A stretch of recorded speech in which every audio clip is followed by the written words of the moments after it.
इस नए भारत पर हम सबको गौरव की अनुभूति करनी चाहिए। आज दुनिया में संकट आता है, लोग आशा भरी निगाहों से भारत की ओर देख रहे हैं। हर भारतवासी को अपने भारत पर गौरव की अनुभूति करनी चाहिए।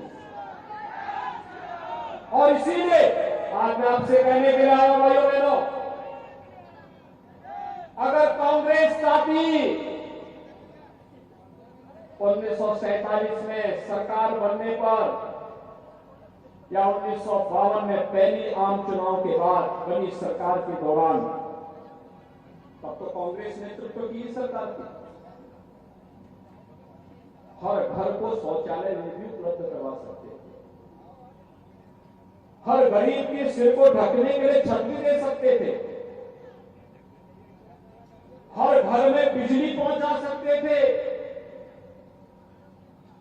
हर गरीब के घर में रसोई गैस का सिलेंडर पहुंचा सकते थे, हर खेत को पानी पहुंचा सकते थे। एम्स, आईआईटी और आईआईएम की एक नई श्रृंखला खड़ी कर सकते थे। आधुनिक इंफ्रास्ट्रक्चर, अच्छे हाईवे, रेलवे, एक्सप्रेस हाईवे, सिंचाई की आधुनिकतम सुविधाएं वे भी दे सकते थे, लेकिन विकास उनके एजेंडे में नहीं था। कांग्रेस तो कहती थी कि देश के यानी विभाजन के बावजूद भी कहती थी कि देश के संसाधनों पर पहला अधिकार मुसलमानों का है। यानी बेसब्री की भी एक सीमा होती है और उस सीमा को भी उन्होंने क्रॉस कर दिया था। देश के संसाधनों पर भारत के वासियों का, भारत के गरीब का, भारत के नौजवान का, भारत की बहनों और बेटियों का अधिकार है, ये कहते तो एक बार हर व्यक्ति स्वीकार करता, लेकिन फिर भी अपनी मंशा से वे कभी दूर नहीं हुए, भागे नहीं। और इसीलिए भाइयों बहनों, हम सब आपसे कहने के लिए आए हैं, कांग्रेस हमेशा वायदा करती है, फिर सरकार में आने पर वायदा खिलाफी भी कर देती है, क्योंकि आदतें जल्दी जाती नहीं है, और जब बुरी आदतें होती जाएंगी नहीं तो उनको फिर चुनना ही क्यों। तो यही तो कहने के लिए हम लोग आए हैं। आपने एक जुझारू विधायक इस खाते गांव विधानसभा क्षेत्र में दिया, तो विकास की योजनाओं को लेकर के जनता के साथ उनका जो कनेक्शन है, कनेक्टिविटी है, यह अद्भुत है। एक जनप्रतिनिधि को कैसे कार्य करना चाहिए, जनता जनार्दन के साथ उनका संवाद, इसका उदाहरण है। और आज इसीलिए हम लोग फिर से आए हैं कि विकास तभी होगा जब डबल इंजन की सरकार होगी। डबल इंजन की सरकार के बहुत लाभ है। आज आप उत्तर प्रदेश के बारे में पढ़ते होंगे ना, आप उत्तर प्रदेश में दंगे नहीं होते, तो शांति है, क्योंकि डबल इंजन की सरकार है।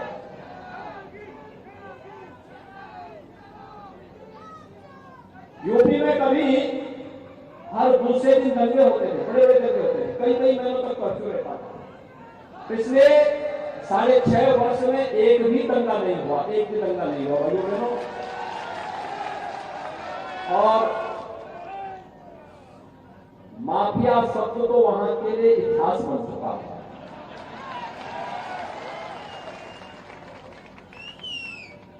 कि डबल इंजन सरकार की ताकत है।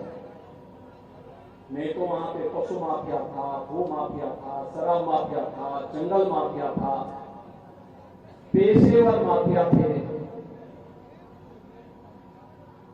और वे माफिया छाती चौड़ी करके चलते थे सड़कों पर, उनका काफिला चलता था, लोग शहर जाते थे,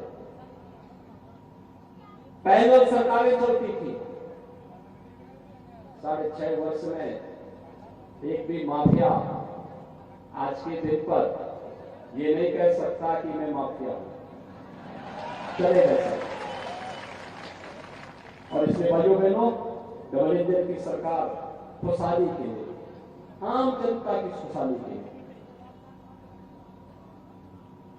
जनता जनार्दन की खुशहाली के लिए, उनकी समृद्धि के लिए, आने वाली पीढ़ी के भविष्य के लिए, हर नौजवान को रोजगार मिले, हर खेत को पानी मिले, हर बेटी की सुरक्षा की पुख्ता व्यवस्था हो, सर्वत्र खुशहाली का माहौल हो। इस संकल्प के साथ जब सरकारें आगे बढ़ती हैं तो परिणाम आते हैं, और यह कार्य केवल और केवल भारतीय जनता पार्टी कर सकती है। भाइयों बहनों, पिछले 20 वर्ष में मैं इस बात को कह सकता हूं कि कभी उत्तर प्रदेश, बिहार, मध्य प्रदेश, राजस्थान, इन राज्यों को मिलाकर के जो शब्द निकलता था वो शब्द होता था बीमारू राज्य का। बीमारू बीमारू, ये राज्य बीमार थे। नेशनल डेवलपमेंट के जो इंडेक्स थे उससे बहुत पीछे थे, इकोनॉमिक ग्रोथ बहुत पीछे थी, बहुत पीछे छूट गए थे। ये सब राज्य पीछे थे। पिछले 20 वर्ष में मध्य प्रदेश ने एग्रीकल्चर के क्षेत्र में अद्भुत काम किया।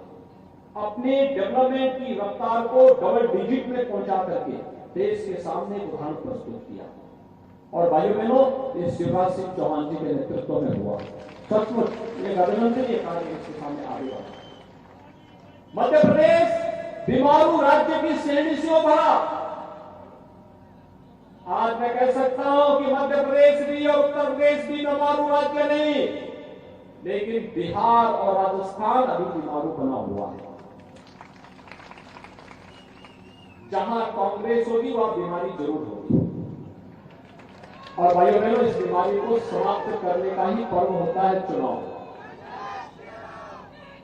और इसीलिए मैं आज आपके पास आया हूं आपसे कहने के लिए, भाइयों बहनों, बीजेपी समस्या का समाधान है, कांग्रेस समस्या को बढ़ाने वाली पार्टी है।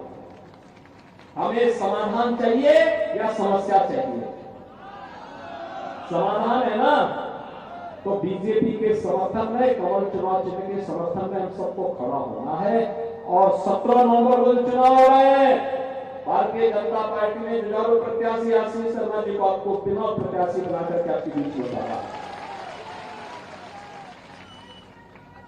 यानी खातेगांव से आशीष शर्मा जी हैं और बांगली से श्री मुरली भौरा जी भारतीय जनता पार्टी के प्रत्याशी के रूप में दोनों जुझारू प्रत्याशी आपके बीच में है।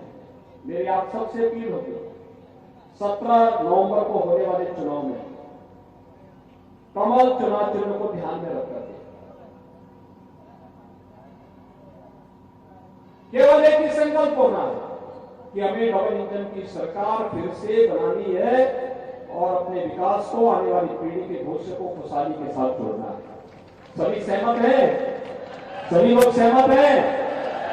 जहां कहीं नातेदार रिश्तेदार होंगे खातेगांव विधानसभा क्षेत्र के साथ साथ बांदी विधानसभा क्षेत्र और पूरे मध्य प्रदेश में, इस संदेश को पहुंचाने का काम करेंगे ना? पहुंचाने का काम करेंगे। एक ही दिन में चुनाव हो रहा है पूरे मध्य प्रदेश में। और याद रखना, 11 नवंबर अयोध्या का दीपोत्सव होता है।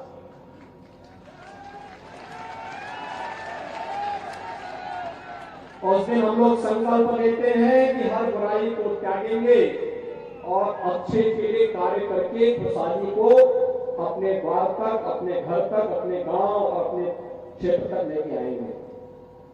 दीपावली का भी संकल्प हमारा होना चाहिए कि अपने प्रदेश की समृद्धि के लिए, अपने क्षेत्र की समृद्धि के लिए एक अच्छी सरकार हम लेकर के आएंगे।